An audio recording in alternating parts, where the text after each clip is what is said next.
Dzień dobry, koledzy.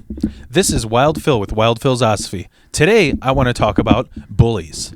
Why do I want to talk about bullies? Well, because what I realize is a lot of people get bullied. And I guess cyberbullying even more these days, even though there's no fucking accountability. But, man, when people got bullied back in the day, it was traumatic. And that's why I'm sharing my story, because even the people that I know that got bullied, they don't want to share those stories. They don't want to tell you what happened to them. You know, they'll tell you things like, "Oh, you know, look what happened to them. Look what happened to me." And even though they still, let's be honest, they'll fucking wake up having a nightmare about them, like, "No, it's my lunch money." You know, and that's the truth. I'm not even making fun of it. It's trauma fucking sticks with you. So, you know, and that's the thing is, unfortunately, a lot of these bully stories, they don't really end up with a happy ending with, you know, because you'll hear, like I said, you'll hear about people being like, well, look at where this, yeah, he used to fucking take my stuff and punch me and stuff. And now he's a fucking drunk who beats his wife. And look at me, I'm successful. Yeah, you're successful, but you probably got a lot of trauma. So this story I'm going to tell you is the most savage fucking bully story that I've ever heard, and it's mine because I stood up for myself. So let's get right to it, okay? So as some of you know, if you don't, from other videos of mine, you know, I grew up in Chicago. I grew up in a really tough, old school, Irish, Polish, Italian neighborhood. Everybody there was super fucking old school. I mean, it was like the 1950s and Goodfellas, you know, you would get your ass kicked for looking at someone the wrong way, for dressing the wrong way, for somebody thinking that you're gay, you'd get your ass kicked. And it was a tough neighborhood. You kind of had to be on your toes all the time. And I mean, one of the things I remember, this is fucked up, and I don't even know if I should share it. I remember I was like 16 in high school, and there was some guy who was dating some chick, some you know, one of those Italian mob princesses, you know, and she was going around saying, well, this guy beats me up, he punched me in the face. And so the whole fucking neighborhood cornered him and beat the shit out of him. I mean, like, broke one of his teeth, and then a few months later we find out she was lying. So we just beat the shit out of this guy for no reason, you know. And that's, I'm not saying that's good, but that's how bullying, that's how fighting used to be. So anyways, so I grew up in that neighborhood, and then I moved to Park Ridge. I can't bitch about it enough. Park Ridge is the most white privilege bullshit fake ass town. It's where Hillary Clinton was raised. And when I moved there, I mean, I don't even want to get into it. I talked about it in my other video about where I got a seizure and the cops beat the hell out of me. But in Park Ridge, it's just the fakest town. At least around when I moved there, like the early 2000s, you know. It was like an Abercrombie and Fitch Hollister commercial. You know, everybody looked the fucking. It looked like Dawson's Creek auditions. I don't know what to fucking compare it to. And everybody had zero respect. I mean, it was all a bunch of kids whose parents were rich. They didn't have time for them. So these kids fucking acted out. And I ended up having to smack them around a little bit. So what happened is when I moved there, I was like, here's the thing. Speaking of bullying, I never fit in anywhere. I never fucking fit in. Okay, it's like I'm Polish, but I don't fit in with other Polacks. I listen to black metal, but I don't fit in the black metal scene. I listen to psychedelic music, but I don't fit in the psychedelic music scene. I tried doing comedy stand-up, and I love stand-up, but I don't fit in. I never fit in. And you know what? I don't give a fuck at this point. That's what makes me. That's what makes Wild Phil and Wild Phil's Osophy. But when I went there, you know, here's the thing that's funny. I was a really angry metalhead, even in Chicago. You know, I had my hair was fucking long down to my fucking like to my nipples, and I had this Slipknot work shirt on, and I had those metal beads, you know. And you know, I just I was an outsider. And then when the thing is that when I was in my old neighborhood, people were like, you know, they'd either call me a fag, to be honest, or they just be like, that guy's weird, don't fucking go around that guy. And but people wanted to start fights with me. And then when I went to Park Ridge, like, people there are so fake. They only know what they hear about on the news. And what was on the news? Columbine. So, like, it was even more, like, even the teachers were like, all right, this is a fucking degenerate. Don't even put any effort into this guy. So when I went to high school in Park Ridge, I remember the first few weeks, nobody wanted to talk to me, just like I wanted it. And I went to gym class. And here's where the bully story starts.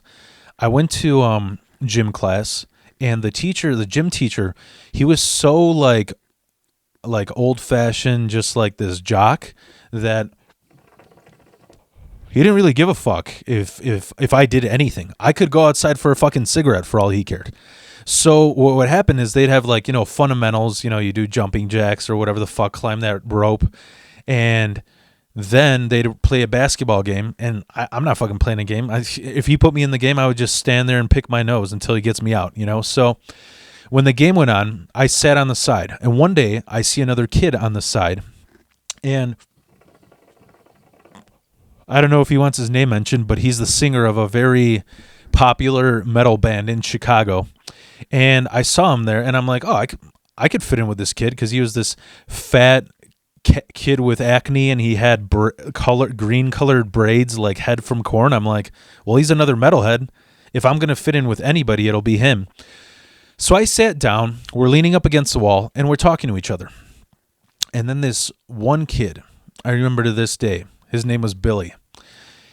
He's walking by. He was this Greek kid who looked like, he was, I don't even know how, those popular dudes that all the girls, all the dumb, airheaded, blonde, white chicks are around, but you're like, how? Because he's an ugly, greasy motherfucker. That's how this guy was. He had like a KRS-One nose. He was Greek, and his hair looked like the Ramones, even though he was like a preppy ass kid. So he's walking with his crew. He had these like 2 Italian goons that were with him all the time, and he's walking by while I'm just minding my own business, talking to my friend. And he walks by, and he fucking football punt Charlie horses me in the back of my left calf, like as hard as he could. And I'm like, when you get a Charlie horse, I guess only guys could relate. It's like getting kicked in the balls. Like, it knocks the air out of you, and you're like, oh, it hits you right in the nerve. So I'm like, what the fuck is your problem? He's like, sorry, I tripped. And then he keeps walking, and then he just turns around and he goes, faggot. And so that's when I knew. I looked at the kid I was talking to. I'm like, are you fucking kidding me? This guy, like, this is my first year here, like my second week here, and this guy just Charlie horses me and thinks he's going to get away with it. Are you fucking kidding me? Do you know where I'm from? Do you know where I fucking... You see how fired up I'm getting? I'm fucking up the mic. Anyways, so I'm like, do you know who you're dealing with? So I keep my cool. I just take a few breaths, and I wait till the locker room. We go to the locker room,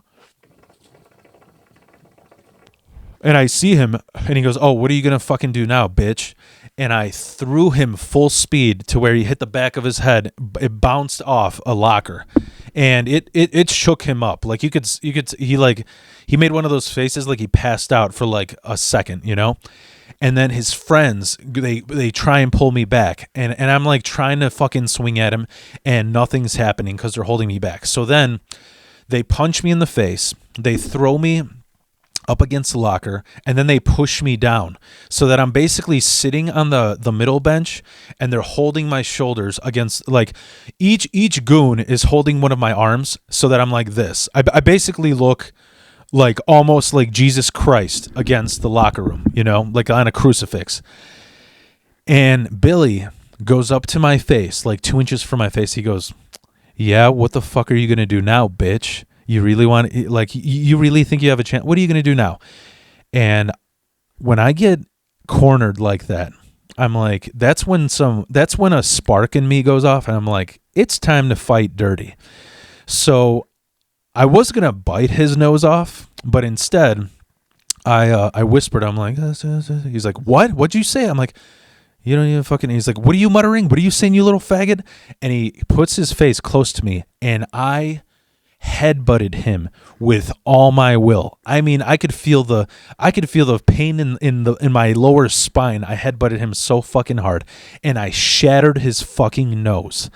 And I like, as soon as I did it, his friends were like freaked out because the blood was pouring like a waterfall. There was a fucking, like, within 2 seconds there was a fucking puddle. I'd never seen any. It was like a Scream movie. I couldn't believe it. So they're like trying to help him, like, oh, put pressure on the wound, put pressure on the wound. And I just got the fuck out of there because that was my last class, and it was on a Friday. So I just got the fuck out of there. I didn't tell anybody what happened. I was hoping that they didn't call my mom, and nothing happened. Nothing happened. I didn't hear anything. So Monday, I go to school. And third period, I had study hall for, I don't know, I don't even know if they have that anymore. Study hall is like, you get to catch up on your homework, whatever, and it's like usually in like a library area. So I go to study hall, and I kid you not, I see Billy, and he's got a fucking, like, the size of a softball bandage on his fucking nose. I don't even know what he's studying. His eyes can't reach around the fucking bandage. It's so fucking big. And I see him, and I start laughing my ass off. But I was still so pissed off because I'm like, you know what? That could have gone so bad. 3 guys against 1. That could have gotten so bad. I'm like, this isn't over yet. So I walk up to him because he's getting out of study hall, and I'm going in. So I'm like slowly creeping up to him. And he starts getting ready to stand up. He doesn't even realize I'm there. And I go, oh, hey, sweetie. Where'd you get that little boo-boo? You need a kiss? And I fucking re-broke his fucking nose. And they took me straight to the dean's office.